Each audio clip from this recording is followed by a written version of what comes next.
Hey, so this is Super Mario Land for the Game Boy. It was one of the first launch titles for the system, and it's an interesting Mario title. I mean, look at the box art. You have Mario and Goombas. And that's all that's about familiar here. Everything else is brand new. Everything else you've never seen before. Lions, birds, airplanes. You know this is going to be a unique Mario adventure. And you're not even rescuing Princess Peach either. It's Daisy who makes her first appearance. I don't know if Mario and Peach had an argument or something, or maybe Mario realized he could probably do a lot better. I mean, did you see Peach in Super Mario 1? But how can you blame him? I mean, Daisy's way hotter anyways. I don't know, I prefer brunette princesses over blonde princesses. I mean, nothing wrong with blonde princesses, I'm just saying. Not like it matters since we're playing this on a Game Boy. What am I even talking about? How did I even get to this? What? Just start the review.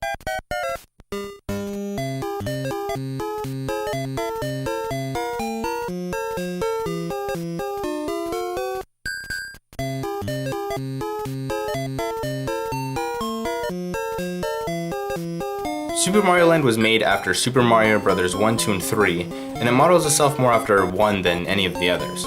For instance, there's no stage map screen, the camera never moves left, only right, and stages never go up or down. And the bosses are similar to the first game too.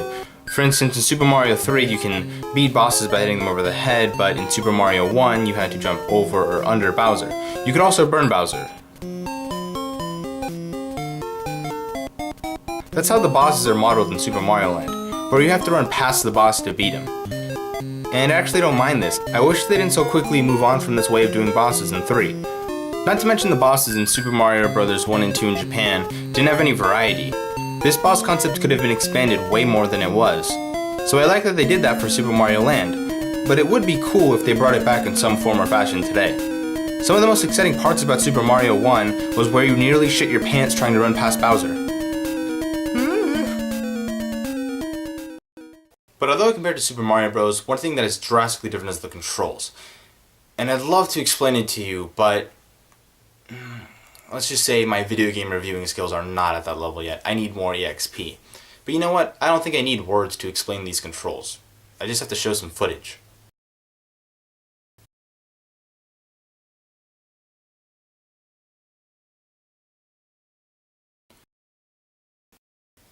It's what connects us to that world.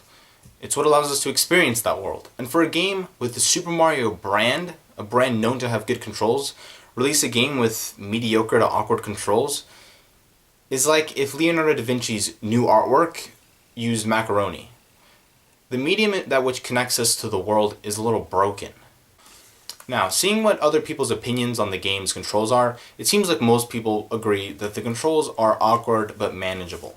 There is a small minority that believe that the controls are outright bad and they don't play the game because of it. I personally have gotten used to the controls, and it only took me about a level or two to finally get used to it. And now whenever I play Super Mario Land, I don't even think about the controls.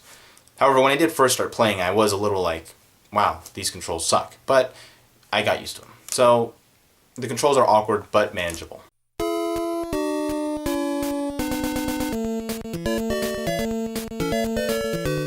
Another problem that people bring up is the camera. Mario must have farted or something, because the camera guy is really far back. In Super Mario Land 2 this was fixed, and nearly every portable game out there, the camera is more zoomed in. Lesson learned from Super Mario Land, I guess. Nintendo generally sacrifices your field of view for better, higher resolution sprites. This is probably for the best, as it can be annoying trying to stomp on a small dot with your slightly larger dot. However, if there is a plus to Super Mario Land's graphics, it is nice that you can see further ahead. Your brain can properly react to when obstacles are coming to you. Aw, shit! Well, most of the... fuck, man. One great thing about Super Mario Land, though, is that it feels like an expansion of Super Mario 1. It has more different types of levels, not just land, underground, and water, but pyramid, the sky, and dojo. Why not? Also, instead of swimming, you are in a ship, but you can shoot. The bosses in these levels are fun too. I also love that instead of a flag, they have this cool fork in the road. If you take the easier lower path, you beat the level, but if you get to the higher door, which gets progressively harder to do in each level, you can get bonus lives in a minigame. The power-ups are nearly the same as in the other game. You have the mushroom, the star, and instead of shooting fireballs, you shoot bouncy balls. Hitting the enemy over the head is fun, but knocking an enemy out using Mario's balls just makes me happy. And it's sort of a weird power-up, but the whole game is a little weird. As I've said, there's dojo-themed levels, there's spider cave levels, but it's the enemies that are even weirder. You have lions, you have these things. You never see these enemies in any other Mario title, which is pretty sad considering Super Mario Bros. 2 wasn't even originally a Mario game, and even those characters show up in later titles.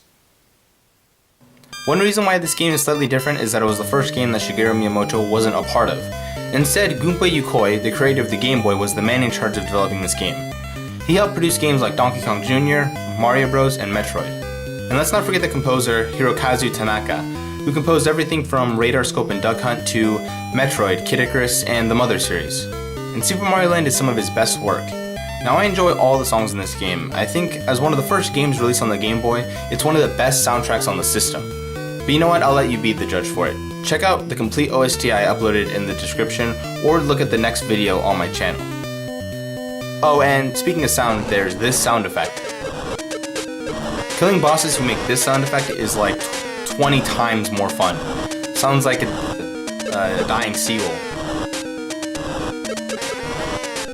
The game ends up being 12 levels divided into 4 worlds. But if that sounds too short, there is a hard mode you can try afterwards. The only thing that sucks is that you can't access the hard mode until after you beat the regular mode, meaning if you turn off your Game Boy, you have to start all over again. There's also secrets, so there's always incentive to go back and find what cool things you can do.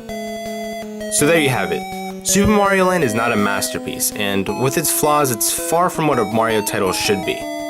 But that's not what makes Super Mario Land enjoyable. What makes it enjoyable are the quirky, odd lands and strange enemies you encounter. It's seeing another man's creativity in the Mario franchise that sets this title so far apart from the others. That's what makes it a worthwhile playthrough. Thanks for watching, guys. See you next time.